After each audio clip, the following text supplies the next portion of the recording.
Hey, what is up everyone? It's the Matt King Parallax bringing you something I have never done before. I am doing a episode review. Now, I realize why I don't do those. I tend to procrastinate, and in case y'all haven't noticed, I haven't uploaded anything in a couple of months. If that says anything, I was going to, a few months ago, before New Year's, ended up, not being able to do that. Then I was going to at the beginning of the year, then, put it off, and it became a whole thing. So I figured this would be the perfect time after what I just saw, and for those of you who actually read the title of the video, fucking Valentine's thing popping up on my computer. Get that shit out of here. I don't even want to look at that. Go away. Thank you. Alright. So anyway, like I said, that's kind of why I quit doing manga chapter reviews, is because, doing it on a weekly basis, I'm just like, oh, okay, I can do it every week. And then as soon as that week gets here, it's like, alright, depending on the time of day, it's like, oh, okay, I'll do it later in the evening, or if it's at night, I'll be like, oh, okay, I'll just do it in the morning, and I forget, or I'm busy, and I have to wait longer, and so I'm like, I just don't do things on a weekly basis, just for consistency. But every now and then I do feel as though I should do a review of something, weekly, like not a video every week type thing, but it's like something that comes out weekly. I'm just like, oh, okay, I can do a review over this. This seems something good to talk about. And boy, if I picked a good one to start with. Like I said, for those of you who read the description, you will know I'm talking about Pokemon X and Y Episode 60. The Tri-Pokemon episode. The one that's been hyped up for so long, and there is a reason. Man, there is a reason. Okay, first off, I should start with this woman who appears throughout the episode. She seems to be some people have said this, one of the CEOs for the Tri-Pokemon, but I don't really know for certain. A lot of people saying she's the Diantha of this type of thing, and I don't really think that's the case. We don't know anything about her, so it's too early to say anything. All we can do is speculate. But, of course, Shauna shows up, she's entering in as well. Jessie shows up, trying to steal spotlight as usual. Man, I picked a good day to restart this. Alright, and we got introduced to Klefki for the first time in the series, and I actually liked the way they did this because it was actually pretty cool. And of course, the guy they have for the announcer, who's all keys. I digress. You can use your imagination for that one. But I liked how they brought out Klefki, because the way the Tri-Pokemon works is you have to obtain, was it 4 keys? Yeah, I believe it's 4 keys, and then you're able to try for the competition to become Kalos Queen. Very Pokemon contest style, go around, get X amount of whatever, and then you're able to enter the Grand Championship. So they're following the same formula, just a lot more flashier. Well, they brought up Klefki, and they had one of the keys around its key ring. And I looked at it, and I was just like, alright, that's pretty cool, I'll admit. I'll give you that one. That one does look pretty interesting. And side note, I just love how everyone loves Klefki, but back in the day when we first got word of it, everyone hated it because they're just like, it's a key ring. It's a fucking key ring. What is this? But then people started figuring out it wrecks in double battles and competitive play, and now everyone's tune changed real quick. Oh, I loved it. I was just like, the key ring is real. Oh man. But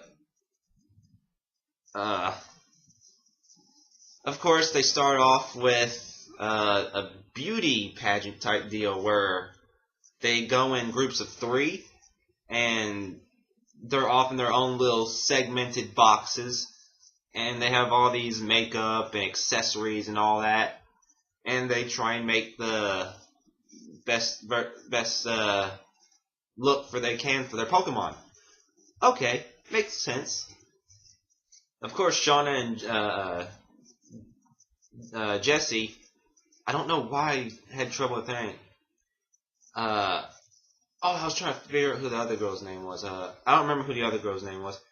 But they would partner up together in the very first round, and it was actually pretty good.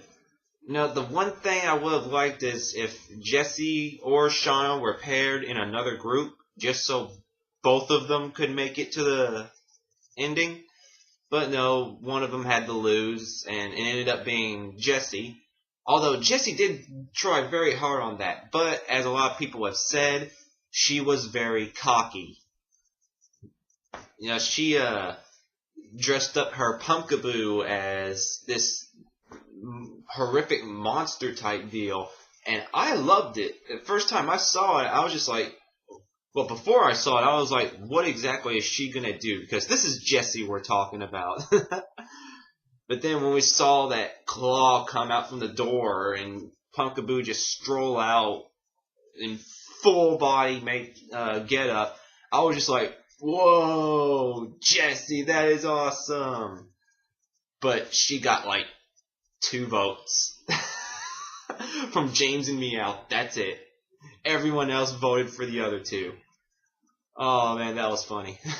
But I did like the voting system they used. Because what they did was they took this glow stick type deal, and it has 3 colors, one representing each of the competitors. And what they did was they locked in the color they chose, and then flung it up all wizard-like, Expecto Patronus! And then you just see all these orbs of light come down. Drink break. And then it just fills up their meters, and whoever has the most filled up meter wins. Which is a pretty cool thing to watch, nonetheless. I'm just sitting there going, okay, I'm already liking this better than contests. They upped the bar on this one. Then, of course, a whole bunch of other ones come by. Serena is, getting all nervous. Her first competition, understandable. Her turn finally comes around. She's in her little box, and, she's trying to think of what to do with Finnegan. And, but they build it up as if it's going to be something monumental. Like, she's focused, doing inner dialogues, flashbacks, and they walk out. You can see the light is so bright you can barely make out Finnegan. So you're just like, oh, what is it? What is it? You see it, and you're just like, oh, okay, it actually looks pretty good. The Fletchling was in a tuxedo. I believe it was a Meowstic. That was the third one. Looked pretty good itself. But Finnegan did look the best, I will admit. And you're just like, oh yeah, she's got this in the bag. She's got it. They built it up so much. She's got it. She's got it. And then, oh God. The part that makes this worth reviewing. They are on cloud 9. And Finnegan trips on its ribbon. I've seen so many live reactions and reviews of this episode already, and it hasn't even been out an entire day yet. Everyone has the same reaction at this exact moment. You just see them walking down the runway, and then you just see Finnegan step on its ribbon, and it's just cringe. I mean, oh, it was so hard to watch. The feels are real on this. Oh, it was so hard to watch. Finnegan trips, its outfit is completely all over the place.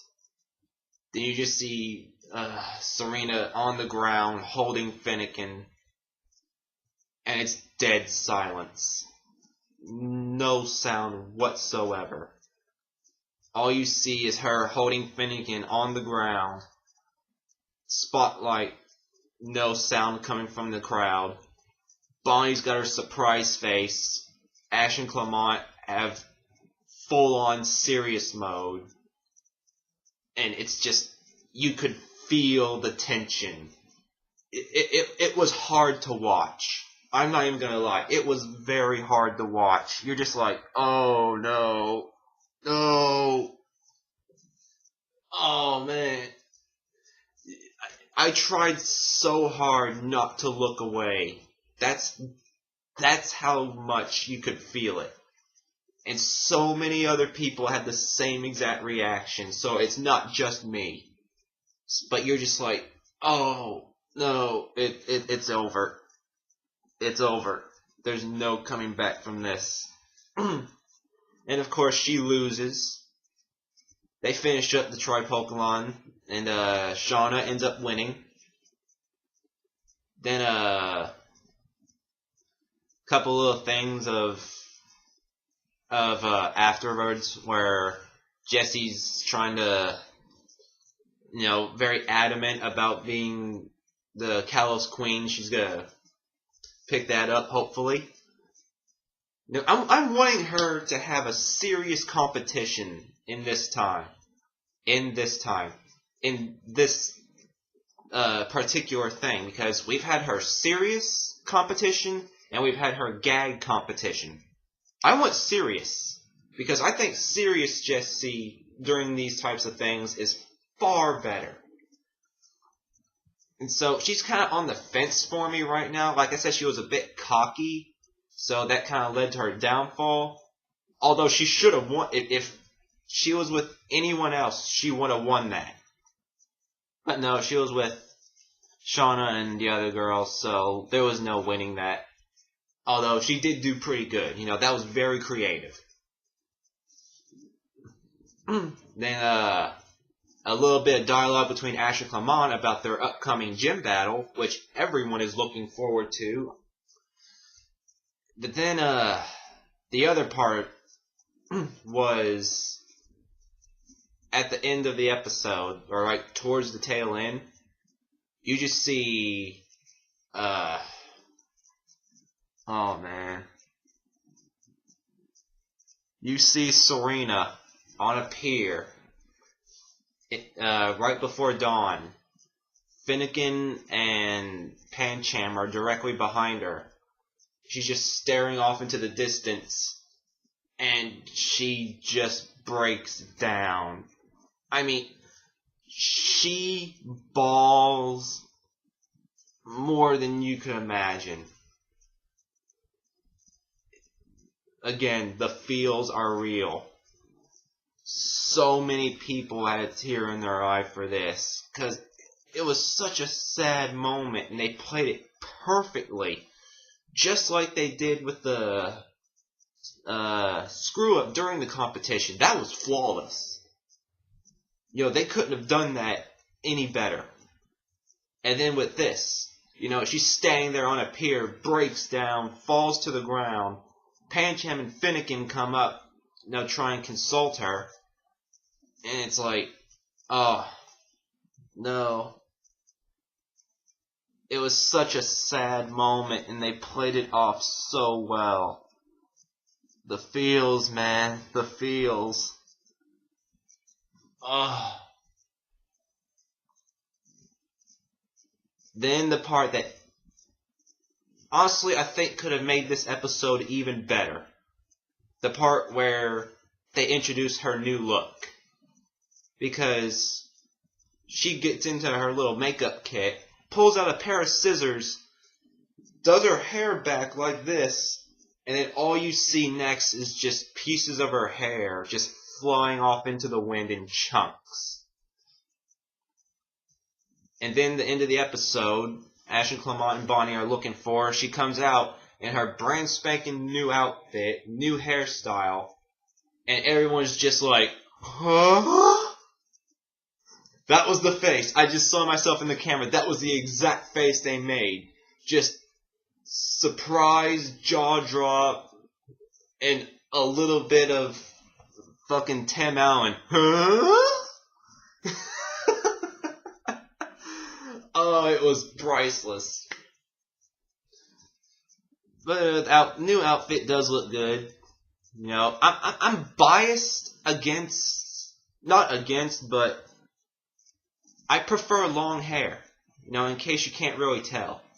You know, I am very biased for long hair. I think it looks better. I think it adds more definition to your body and your way you look.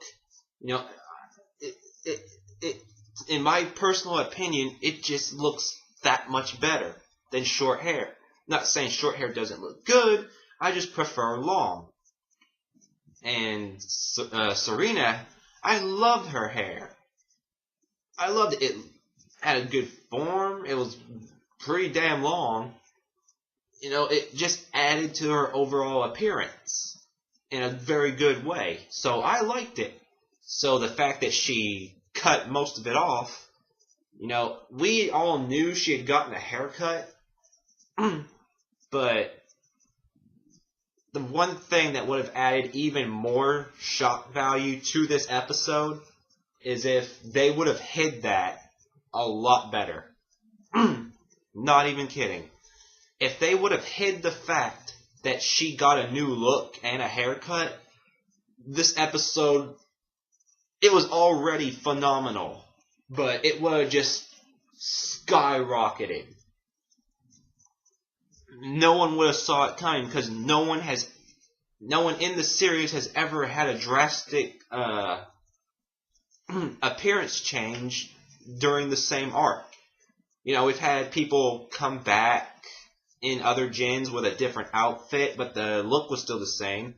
She was the very first one to actually change her look drastically mid-gen. But at the same time, you know, she's the person that does all these outfit changes, you know, constantly changing wardrobes for certain things. So it wasn't, for me, it's actually kind of fitting that she would change her appearance midway through, because she's the fashion person, so she's always got these different outfits and things for different things. So it's just her main wardrobe and look is now different. But I know she's going to be changing in and out of outfits every once in a while, like she usually does. But yeah, if they would have hid that little fact of her appearance changing half as well as they hid the Amore shipping episode last week, that would have just blew everyone's mind. I mean, just... Oh, can you have me? Yeah, that's part of my eye. Yeah, I think that goes here. Let's see. Fuck. My brain's in pieces and it's a puzzle. But that's all I had to say for this episode. I think it was a very, very good episode. They done it perfectly. The suspense, the sadness, you know, I don't even know how to describe it. The cringeworthiness of the mistake. And then just the feels of her breaking down. it's just, I would recommend this to everybody. Seriously, go watch it. Pokemon X and Y, episode 60. Go. What are you doing here? Go watch it.